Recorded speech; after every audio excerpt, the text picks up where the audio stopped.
گجرانوالہ سے فون آیا۔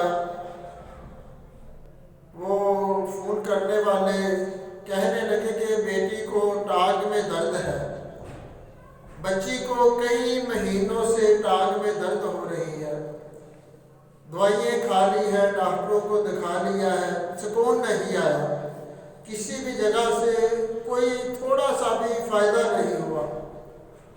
تو مجھے کہنے لگے کہ آپ فون پر دم کر دیں۔ میں نے کہا کہ بچی کے کان کو موبائل لگا دیں۔ میں نے ادھر فون پر پڑھنا شروع کر دیا صلی اللہ علیہ محمد صلی اللہ علیہ وسلم۔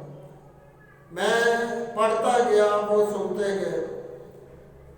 پھر دوسرے دن انہوں نے کیا فون، میں نے پوچھا کہ طبیعت کیسی ہے، کہنے لگے کہ سکون ہے۔ پھر دوسرے دن میں نے فون پہ درود پاک پڑھنا شروع کر دیا صلی اللہ علیہ محمد صلی اللہ علیہ وسلم۔